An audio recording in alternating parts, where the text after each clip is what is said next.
에베소서 3장 10절부터 19절까지 말씀입니다. 이는 이제 교회로 말미암아 하늘에 있는 통치자들과 권세들에게 하나님의 각종 지혜를 알게 하려 하심이니 곧 영원부터 우리 주 그리스도 예수 안에서 예정하신 뜻대로 하신 것이라. 우리가 그 안에서 그를 믿음으로 말미암아 담대함과 확신을 가지고 하나님께 나아감을 얻느니라. 그러므로 너희에게 구하노니 너희를 위한 나의 여러 환난에 대하여 낙심하지 말라. 이는 너희의 영광이니라. 이러므로 내가 하늘과 땅에 있는 각 족속에게 이름을 주신 아버지 앞에 무릎을 꿇고 비노니 그의 영광의 풍성함을 따라 그의 성령으로 말미암아 너희 속사람을 능력으로 강건하게 하시우며 믿음으로 말미암아 그리스도께서 너희 마음에 계시게 하시옵고 너희가 사랑 가운데서 뿌리가 박히고 터가 굳어져서 능히 모든 성도와 함께 지식에 넘치는 그리스도의 사랑을 알고 그 너비와 길이와 높이와 깊이가 어떠함을 깨달아 하나님의 모든 충만하신 것으로 너희에게 충만하게 하시기를 구하노라. 아멘. 오늘 말씀을 통해서 교회가 세상에 전해야 할 하나님의 지혜라는 말씀을 함께 나누려고 합니다. 여러분, 코로나 때문에 지난 2019년 겨울부터인가요? 교회뿐만 아니라 모든 사회가 또 모든 사람들이 참 많은 어려움을 지금 겪고 있습니다. 작은 바이러스 하나인데요. 그것 때문에 전 세계가 특별히 경제적으로 많은 어려움을 겪고 있죠. 우리가 언제쯤 다시 일상으로 돌아갈 수 있을까? 이 경제적인 피해를 언제 원상복귀할 수 있을까? 앞으로 아마 수년은 더 걸릴 거다라고 이렇게 전망하고 있습니다. 자, 이렇게 어려움을 우리가 함께 경험을 했다면, 자, 우리는 어려움을 통해서 새로운 지혜를 깨달아야 되지 않겠습니까? 이제는 나만이 아니죠. 우리가 함께 살아갑니다. 이 지구 안에서 우리가 함께 살고 있습니다.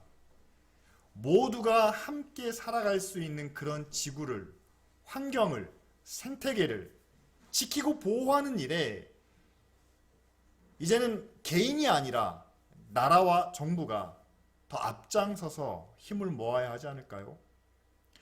그런데 현실적인 상황을 들여다보면 그렇지 않습니다.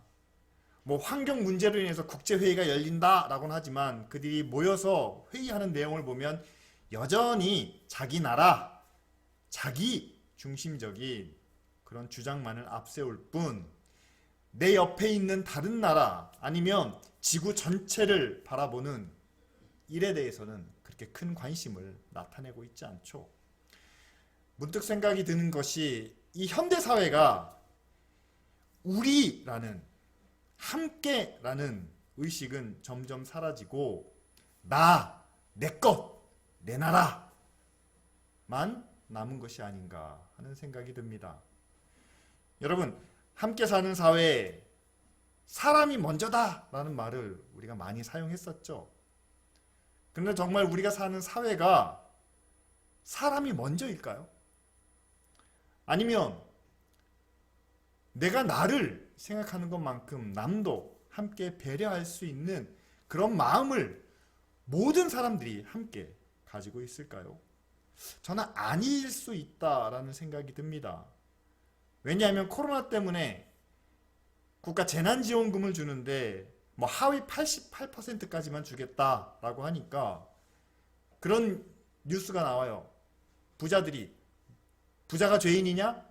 나는 국민이 아니냐라고 항의하는 사람도 있었다고 합니다. 요즘 집값이 너무 올라가지고 젊은이들이 너무 힘들지 않습니까? 그러니까 청년들과 신혼부부들에게 정부가 임대주택을 좀 주자.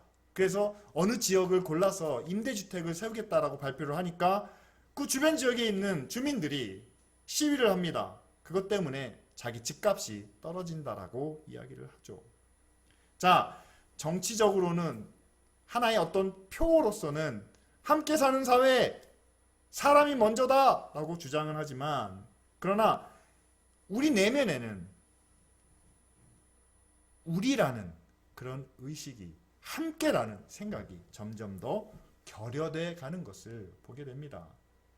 여러분, 교회가 지금 이런 상황 가운데 놓여 있습니다.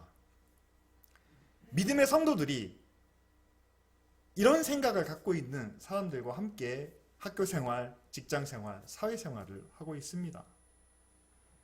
그런 교회를 향해서, 그런 믿음의 사람들을 향해서 과연 하나님은 우리에게 어떤 말씀을 주고 계실까요? 바울은 무엇보다 교회를 향해서 하나님이 교회에게 한 가지 지혜를 주셨는데, 그 지혜를 통치자들과 권세들에게 전하도록 하셨다라고 오늘 말씀합니다. 여기서는 하늘의 통치자들, 권세들이라고 이야기하는데 이것은 천사를 말하는 거죠. 다시 말하면 천사도 알지 못하는 그런 특별한 지혜를 특별히 교회에게만 주셨는데, 그것은 바로 우리가 지난주에 살펴본 것처럼 8절 말씀에 영원부터 예수 그리스도 안에서 하나님이 예정하신 일, 다시 말하면 택함 받은 유대인만이 아니라 이방인들까지도 구원하시는, 온 세상을 구원하시는 하나님의 계획이 바로 이 특별한 지혜 가운데 담겨 있다는 사실이죠. 여러분, 지금 우리가 함께하는 이 교회, 믿는 우리만, 일부만 하나님이 구원하시는 것이 아니라 하나님은 원래 온 세상을, 하나님이 창조하신 모든 사람을 다 구원하시기 위한 계획과 방법을 준비해 놓으셨다라는 사실입니다. 따라서 예수님이 오셔가지고 구원의 복음을 전하실 때 일부에게만 전하시지 않았다는 거죠. 그런데 우리는 이렇게 모두를 위한 하나님의 구원보다는 사실은 일부의 구원에 더 익숙해 있다는 사실입니다. 왜냐하면 우리가 사는 세상에서는요, 항상 이게 하나가 되지 못하고 편을 나누게 되어 있다는 사실이에요. 우리 편이 있으면 반드시 상대 편도 있습니다. 아군이 있으면 적군이 있죠. 따라서 여러분, 세상의 모든 사회나 회사나 일부 정치나 국가까지도 여당이 있으면 야당이 있고 경쟁하는 회사들이 있고, 이렇게 서로 나뉘어서 치열한 경쟁을 통해서 사회가 발전하고 또 성장해 나아간다라고 말하지 않습니까? 그래서 여러분, 내 회사를 위해서는 우리가 열심히 일합니다. 내 가족을 부양하기 위해서, 정말 사랑하는 자녀들에게 뭔가를 해주기 위해서는요, 낮과 밤을 가리지 않습니다.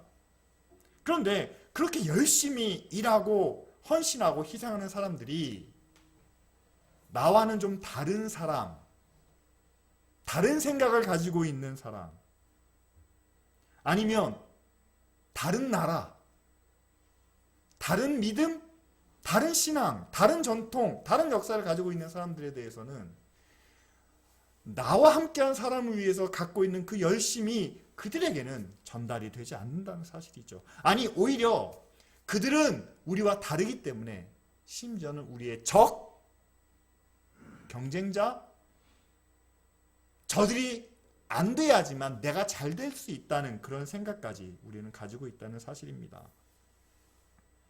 여러분, 우리나라에 복음이 처음 들어왔을 때 우리나라에는 대부분이 불교, 유교 아니면 무교, 믿지 않는 그런 사람들이었습니다. 그러나 그런 가운데 우리는 당연히 그 사람들을 우리 쪽으로 끌어와야 된다. 그래서 불교가 줄어들고 유교가 줄어들고 무신자가 줄어들어야만 교회가 성장할 수 있다라는 그런 의식을 가질 수밖에 없어요. 그런데 지금은 서로 골고루 조금의 차이는 있지만 모두가 다 자기 종교, 자기 믿음을 가지고 있습니다. 그럼에도 불구하고 우리는 이제 불교가 안 되기를 바라요. 점집, 미신을 섬기는 사람들이 다 못 살기를 바랍니다. 그래야지만 우리가 잘 될 수 있다라는 그런 생각을 아직도 가지고 있습니다. 여러분, 하지만 과연 하나님이 믿는 사람들은 흥하게 하고 믿지 않는 사람들은 망하게 해서 하나님의 나라를 이루고 하나님의 구원을 전 세계에 나타내는 과연 그런 방법을 사용하셨을까요? 성경은 그렇지 않다라고 이야기합니다. 여러분이 잘 아시는 요한복음 3장 16절 말씀처럼 하나님이 교회를 이처럼 사랑하사라고 말씀하시지 않았습니다. 하나님이 세상을 이처럼 사랑하사라고 말씀하셨죠. 그리고 모든 믿는 자들에게, 제자들에게 너희들은 열심히 일하고 성공하고 또 내 은혜와 능력을 받아서 세상의 우두머리가 되라, 높은 자리에 서라, 세상을 지배하고 통치하라 라고 말씀하시지 않았습니다. 세상 권세자들은 그렇게 하지만 너희는 그렇지 않다라고 오히려 말씀하셨죠. 오히려 낮은 자리에서 섬기는 자로, 종으로 그렇게 세상을 구원하고 세상을 변화시키라고 말씀하십니다. 이것은 바로 일부를 구원하시는 뛰어나고 능력 있고 힘 있는 사람들, 거룩하고 의로운 사람들만 구원하시는 것이 아니라 모두를, 약하고 불의하고 모자라고 뭔가 문제가 있는 사람들까지도 구원하기 원하시는, 그렇게 모두를 구원하기 원하시는 그런 하나님의 뜻과 또한 하나님의 계획을 우리에게 보여주시는 장면이 아닙니까? 따라서 여러분, 이제 교회가 가져야 될 분명한 자세, 분명한 목적이 드러납니다. 기쁜 우리 교회는 먼저 교회 안에 있는 모든 성도들을 다 하나님의 자녀로 온전히 그 믿음과 또한 마음과 육신까지도 성장하며 자라기를 우리는 함께 기도하며 또한 그것을 위해서 함께 마음과 뜻을 다해야 되겠죠. 그런데 하나님은 교회만을 구원하시지 않습니다. 이 교회를 통해서 세상을 구원하기 원하신다라고 한다면 여러분, 이제는 이 교회가 하나님의 구원을 주변에 있는 사람들에게, 우리가 지금은 일원동에 있기 때문에 일원동에 있는 주변 사람들, 또 여러분들이 사시는 그 집이 있습니다. 그 지역이 있습니다. 그곳의 사람들에게 전하고 나타내는 것이 바로 교회가 전해야 할, 알려야 할 하나님의 지혜라는 사실이죠. 여러분, 그렇습니다. 우리는 그냥 믿는 자만 하나님이 구원하신다라는 생각에 갇혀져 있습니다. 그래서 믿지 않는 사람들은 저 사람들은 하나님이 택하시지 않았나 보지 라고 쉽게 생각을 하죠. 그런데 하나님이 택하셨는지 아닌지를 우리가 어떻게 알 수 있나요? 아무도 모르죠. 그렇다면 여러분, 믿는 사람들은 이미 구원을 받은 사람입니다. 저와 여러분들은 이미 구원을 받았습니다. 그런데 우리는 지금 모르지만 우리 옆에 있는 사람을, 지금 교회 밖에 있는 사람들을 하나님이 구원하기 원하시고 또한 그들을 구원할 계획을 가지고 계신다면 여러분, 우리는 구원받았으니까 이제 우리가 더 잘되고 우리가 더 좋은 모습으로, 더 나은 모습으로 살아가자라는 것에 그쳐서는 안 되겠죠. 우리가 잘 살고 더 나은 모습, 더 좋은 모습으로 발전되는 것을 교회 밖에 하나님이 미래에 구원하기 원하시는 그 사람들에게 온전히 보여주고 나타내야 하지 않겠습니까? 그리고 그들이 우리의 모습을 보고 하나님을 생각할 수 있도록, 하나님을 바라볼 수 있도록, 예수 그리스도를 그들의 마음으로, 그들의 입으로 찾을 수 있도록 하나님은 교회를 사용하신다는 사실이죠. 그렇습니다. 여러분, 믿는 사람과 안 믿는 사람, 교회 안에 있는 사람과 교회 밖에 있는 사람, 그렇게 편을 나누지 마시기 바랍니다. 하나님은 밖에 있는 사람도 구원하기 원하세요. 언젠가는 그들이 우리 안에 들어올 수 있습니다. 지금은 우리와 피부색이 다르지만, 지금은 우리의 생각과 다르지만, 심지어는 그들이 믿고 있는 신이 하나님이 아닐 수도 있지만, 예수 그리스도를 그들이 구원자로 인정하지 않고 있지만, 그러나 우리가 예수 그리스도를 믿음으로 누리는 그 은혜와 사랑과 능력을 통해서 그들을 다시 하나님께로 인도하기를 원하신다는 사실이죠. 따라서 교회가 여러분 세상을 향해서 가져야 될 모습이 조금 더 선명하게 드러나고 있지 않습니까? 우리만을 생각하지 않습니다. 요즘 TV를 보면은요, 대선 후보자들이 서로 토론을 하는 모습을 봅니다. 그런데요, 같은 당에 소속되어 있는 후보들이라 하더라도 어떻게 해서든지 그 자기 지지율을 높이기 위해서 상대방을 헐뜯습니다. 그들의 약점을 집요하게 파고듭니다. 서로 논쟁, 그러니까 어떤 정책을 가지고 서로 토론을 하는 것이 아니라 약점, 모자란 점, 문제점들을 제시하면서 같은 정당 내에서도 자기 편을 만들어서 서로 갈등을 유발시키는 그런 발언들을 한다는 거죠. 왜냐하면 그래야지만 나를 지지하는 사람들이 결집을 해서 더 많은 표를 얻을 수 있다는 생각 때문입니다. 여러분, 어떻게 해서든지 내 지지율을 높여서 나를 지지하는 세력을 결집해서 일단은 더 많은 사람들의 표만 얻어서 당선이 되면 된다라고 하는 사람들에게 과연 우리가 사람이 먼저다? 함께 사는 사회, 그런 사회를 만들 수 있는 우리나라의 지도자라고 과연 우리가 인정해 줄 수 있을까요? 그렇지 않다는 거죠. 나라도 그렇고 여러분 기업도 마찬가지입니다. 때로는 교회 안에서도 그렇습니다. 오늘 말씀이 우리에게 전해주고 있는 것처럼 정말 우리 모두를 구원하기 원하시는 하나님의 사랑, 하나님의 뜻을 알고 나만이 아닌 우리 모두를 위한 그런 사랑과 희생과 헌신을 이야기하는 것, 사실 이게 그렇게 쉽지는 않다는 사실이죠. 그렇지만 오늘 성경 말씀은 분명히 우리에게 가르쳐주고 있습니다. 지금이 아닌 앞으로의 일을 우리가 내다본다면, 그리고 그 가운데서 이루어 가시는 하나님의 구원을 생각한다면, 내 이익과 내 성공보다는 보다 더 큰 것을 바라볼 수 있는 그런 시각을 갖게 하시죠. 그래서 오늘 말씀에 보면 바울이 에베소 교인들에게 이렇게 이야기합니다. 지금 이 편지를 바울이 감옥에서 쓰고 있습니다. 그런데 내가 당하는 이 환난에 대하여 낙심하지 말라. 왜냐하면 이것이 너희에게 장차 영광이 되기 때문이다. 라고 이렇게 바울이 말합니다. 자, 지금 내가 당하는 이 감옥에서 겪는 이 고난과 어려움, 여러분, 우리가 아니라 나를 생각한다면 이건 참 힘든 일입니다. 누가 고난을 원할까요? 아무도 원하지 않습니다. 그리고 교회를 세운 설립자가 감옥에 있다니 이것은 교회에게도 큰 슬픔과 또한 좌절이 될 수도 있겠죠.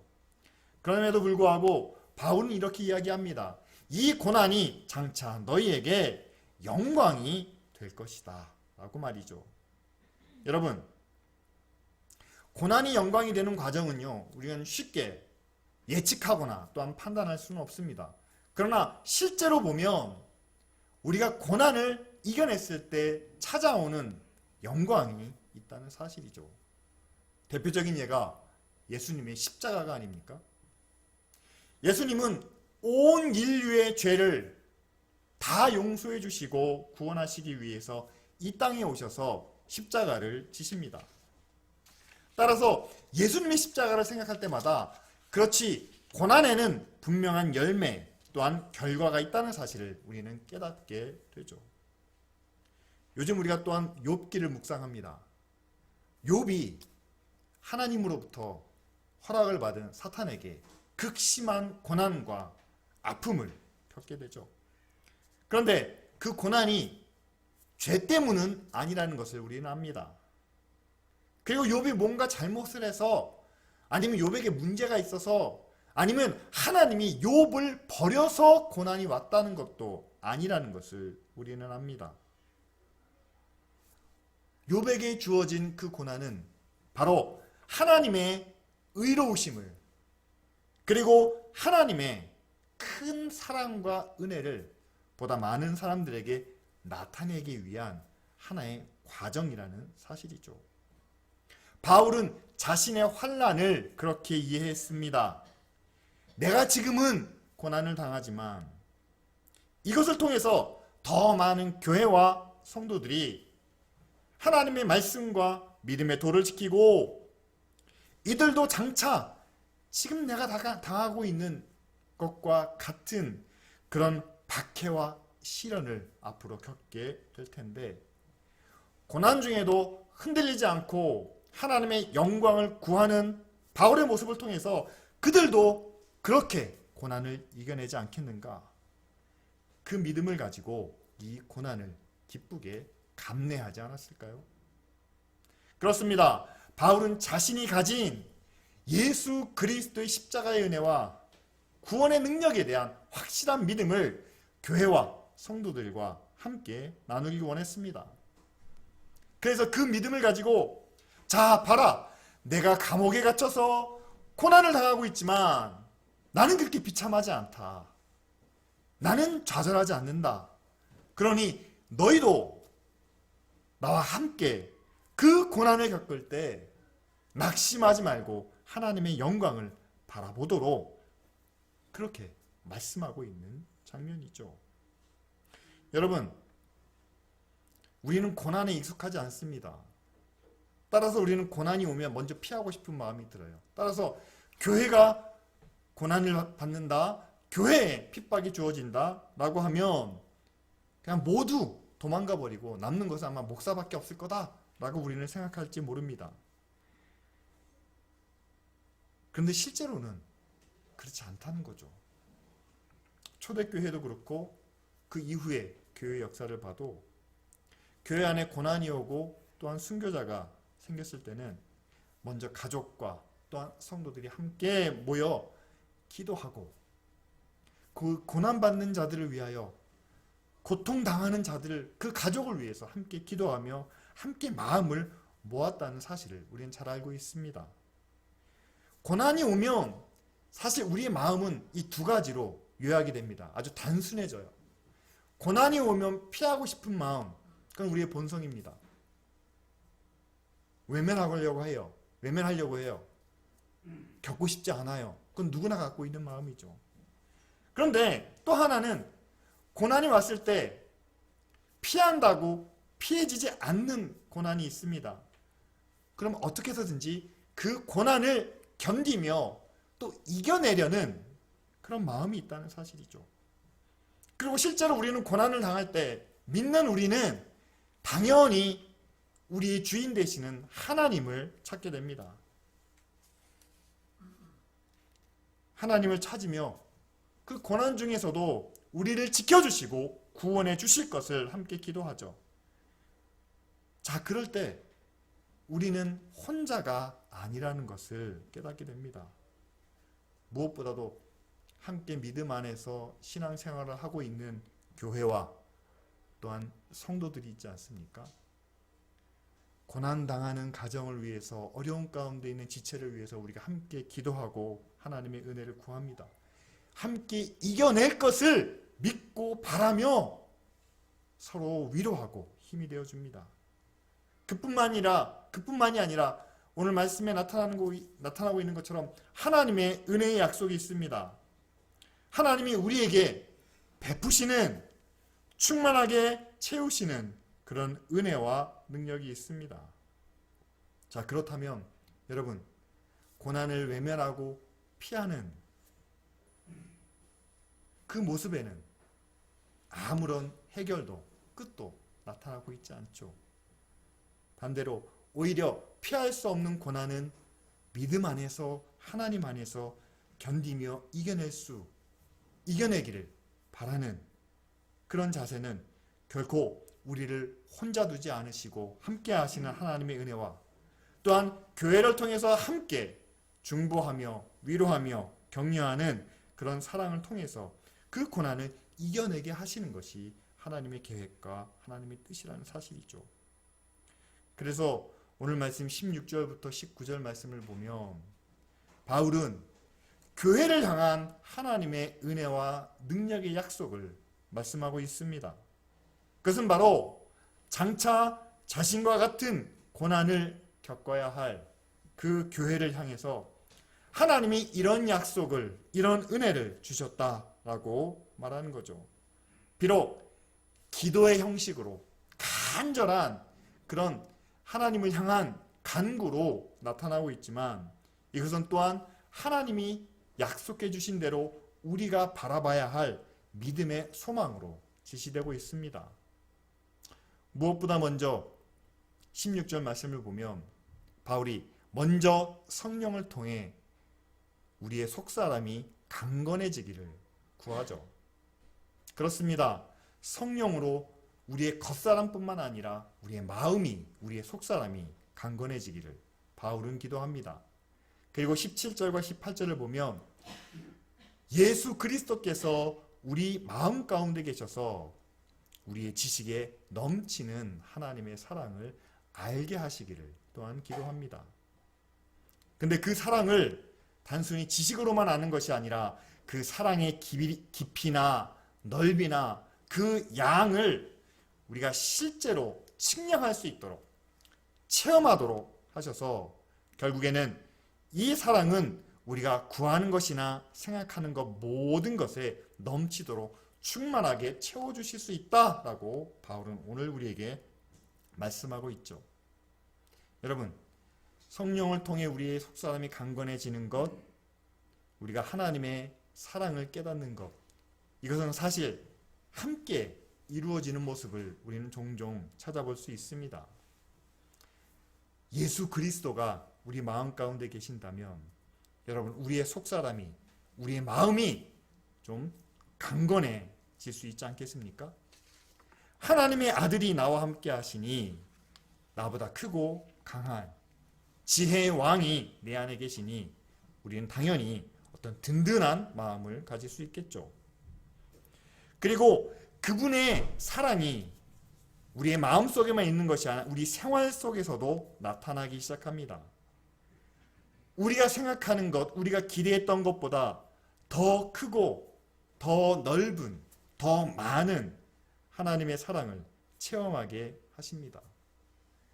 이런 우리 안에 계시는 하나님, 또한 우리에게 베푸시는 그의 사랑을 통해서 우리가 현재 지금 어떤 상황 가운데 있든지, 바울처럼 옥에 갇혀 있든지, 아니면 초대교회처럼 박해와 핍박을 당하고 있든지, 아니면 지금처럼 우리가 여러 가지 어려움 때문에 마음이 힘들고 상처 입은 가운데 좌절하고 있든지, 그런 가운데서도 하나님의 약속은 분명히 우리의 모든 것을 충만하게 채우시고 또한 그것을 차고 넘치게 하신다라는 은혜의 약속을 우리 가운데 말씀해 주고 계시죠. 그렇습니다. 우리가 하나님의 지혜를 깨달은 교회로서 우리뿐만 아니라 모든 세상을 구원하기 원하시는, 특별히 우리를 통해서 아직 하나님을 알지 못하는 우리와는 다른, 우리 편이라고 여기지 않았습니다. 우리는 오히려 우리를 반대하는 사람, 우리를 원수처럼 여기는 사람이라고 봤을지 모릅니다. 그러나 하나님은 그들까지도 구원하기를 원하십니다. 그리고 그들을 구원하시기 위해서 하나님은 지혜를 교회에게 주셨는데 바로 하나님이 원하시는 그 일을 이룰 수 있는 계획과 또한 방법과 은혜와 능력까지 우리에게 알게 하신다는 사실이죠. 자, 이것을 깨달은 교회를 향해서 당연히 원수처럼 여기는 저들을 하나님의 사랑으로, 하나님의 은혜로 그들을 변화시키려면 쉬운 일 아니죠. 나와 닮은 사람, 나와 비슷한 사람, 나와 같은 생각을 갖고 있는 사람도 말씀으로, 믿음으로, 사랑으로 그들을 구원하는 일이 얼마나 힘든데, 다른 사람이요, 반대편에 있는 사람을 하나님의 사랑과 은혜로 구원한다. 이건 쉬운 일이 아닙니다. 쉽지 않다는 것은 거기에는 반드시 고난이 따른다는 의미이기도 하죠. 따라서 그 고난을 이겨낼 수 있는 은혜에 대한 약속, 하나님의 능력에 대한 약속, 어떤 은혜가 필요한지, 어떤 능력이 필요한지, 그것보다 더 많은 것을 우리에게 주시기 위해서 무엇보다 성령이 우리의 마음을, 우리의 속사람을 강하고 튼튼하게 하시고, 예수 그리스도가 우리 마음속에 있다는 것을 깨닫게 하셔서 우리가 생각하는 것, 계산하는 것보다 더 넘치는 하나님의 사랑을 뿐만 아니라 우리 생활 속에서 우리가 측량할 수 있는 그 깊이와 넓이와 양을 차고 넘치게 채울 수 있는 그 사랑을 깨닫게 하시는 그 은혜와 능력을 우리에게 약속해 주셨다는 사실입니다. 자, 여러분, 오늘 말씀을 깨달은 교회가, 그리고 저와 여러분들이 이제는 우리가 하나님께 약속받은 그 모든 은혜와 능력을 가지고 우리가 어떤 모습으로 이 세상을 바라봐야 할까요? 세상의 지도자들에게, 세상의 권세 있는 사람들 앞에서 과연 우리는 어떤 모습을 나타내야 할까요? 여러분, 무엇보다 먼저 교회는 모두를 향해 열려 있어야 한다는 사실입니다. 우리와 다른 사람이 오더라도, 우리와 반대되는 쪽에 있는 사람이 함께 하자고 하더라도 무조건 아닙니다 라고 벽을 쌓기보다는 그들을 향해서 열려있는 그런 마음을 가져야 하겠죠. 그들을 품을 수 있는 그런 큰 사랑을 함께 가진 교회가 되어야 하지 않겠습니까? 그리고 그 교회가 세상의 지도자들에게, 세상에 힘 있는 사람들에게 우리의 모습을 알려야 되겠죠. 세상을 향한 하나님의 지혜가 이겁니다. 당신들은 힘과 권력으로 세상을 좌지우지하려고 하지만, 그러나 하나님은 그렇지 않습니다. 힘 있는 사람에게만 이로운 세상이 아니라, 약한 사람에게는 불리한 세상이 아니라 모두를 사랑하시는 그 하나님의 사랑으로 이루어지는 그 세상을 원하시는 것을 교회가 나타내고 또한 교회가 전해야 한다는 사실이죠. 그렇습니다. 교회가 세상에 전해야 할 하나님의 지혜가 있습니다.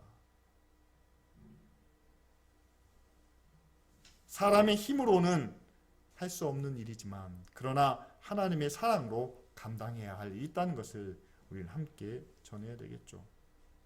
저는 기쁜 우리 교회가 우리 안에서뿐만 아니라 밖에서 교회를 지켜보고 있는 모든 사람들, 또 이 지역에 정말 통치자나 권세 있는 사람들에게 하나님이 교회를 통해서 일하시는 모습이 이렇습니다 라는 것을 알리고 전하기를 원합니다. 또 그것을 본 사람들이 하나님의 사랑과 은혜를 아무런 거부감 없이 받아들일 수 있는 그런 모습을 우리가 함께 갖추어 가기를 원합니다. 따라서 여러분, 무엇보다 교회 안과 교회 밖을 편가르지 않는 그런 교회가 되어야 되겠죠. 우리는 구원받았기 때문에 우월하고 저들은 구원받지 못했기 때문에 우리보다 좀 낫고, 이런 차별도 없어야 되지 않겠습니까? 오히려 우리는 구원받았기 때문에, 여러분, 우리는 계속 얘기합니다. 예수님은 가장 낮은 곳으로 오셨다라고 얘기합니다. 그럼 우리가 구원받아 예수 그리스도를 따르는 믿음으로 예수님과 함께하는 사람이라면 예수님처럼 우리도 낮아져야 되지 않겠습니까? 높이 올라가 있는 교회, 화려함으로 인해서 뺑뺑 둘러 담을 쌓아놓은 그런 교회를 지향하는 것이 아니라 예수님처럼 함께 낮아지는, 누구와도 함께 할 수 있는 그런 교회를 우리가 함께 이루어가야 되겠죠. 자, 만약에 그런 교회를 우리가 함께 이루어간다면 이 교회를 통해서 이루어지고 있는 일들을 바라보며 주변의 이웃들뿐만 아니라 정말 이 지역에 여러 가지 일들을 맡아서 관리하는 지도자들까지도 교회의 모습을 통해서 그들의 마음과 생각이 달라질 수 있지 않을까요? 저는 정말 우리 자녀들에게만큼은 지금 우리는 어느 정도 이루었지만 그러나 완전하지 못하죠. 그러나 우리 자녀들에게만큼은 정말 함께 잘 살아갈 수 있는 그런 사회, 인간이라면 누구나 존중받을 수 있는 그런 나라를 살아갈 수 있도록 우리가 조금이라도 도움이 되기를 원합니다. 그러기 위해서는 여러분 정말 우리가 어떤 지도자를 선택을 하고 그를 세워야 할지, 무조건 그들이 말하는 것만을 믿고 따르는 것이 아니라 이 나라를, 이 국민들을 모두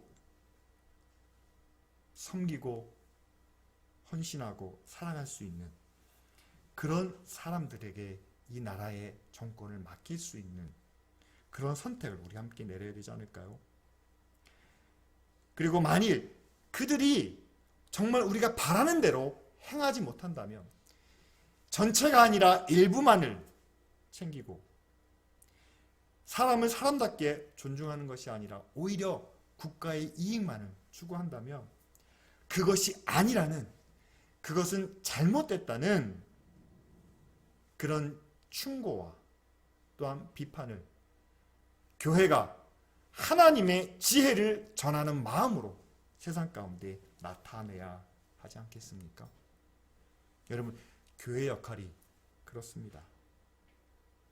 우리가 구원받아 천국 가는 것만이 아니라 우리가 구원받아 하나님의 자녀로 이 땅에 사는 동안 우리는 세상에 비치고 또한 소금이 되어 우리 안에서 하나님의 은혜가 이루어지는 것을 세상 가운데 전하고 특별히 지도자들에게 나타내야 한다는 사실이죠.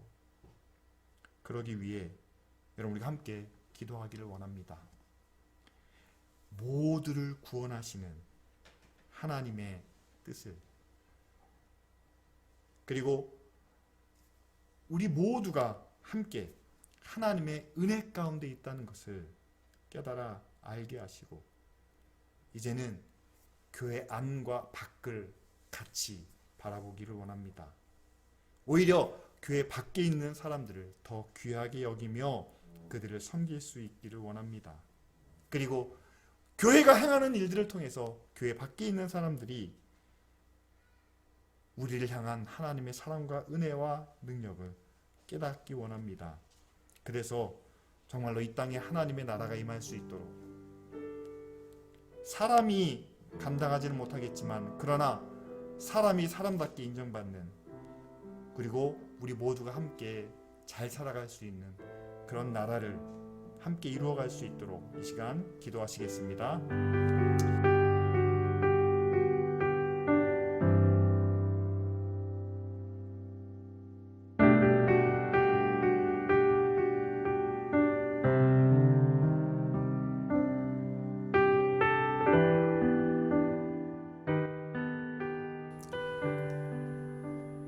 우리 모두를 구원하기 원하시는 하나님의 뜻을 다시 한번 깨닫게 하여 주시옵소서. 편을 나누고 또한 그 가운데서 서로 판단하고 정죄하는 그런 모습에서 벗어나 온 인류를 사랑하시는 하나님의 마음을 가지고 이제는 그들과 함께하며 아직 믿지 않는 자들에게 예수 그리스도의 복음을 전하는 우리가 되기를 원합니다.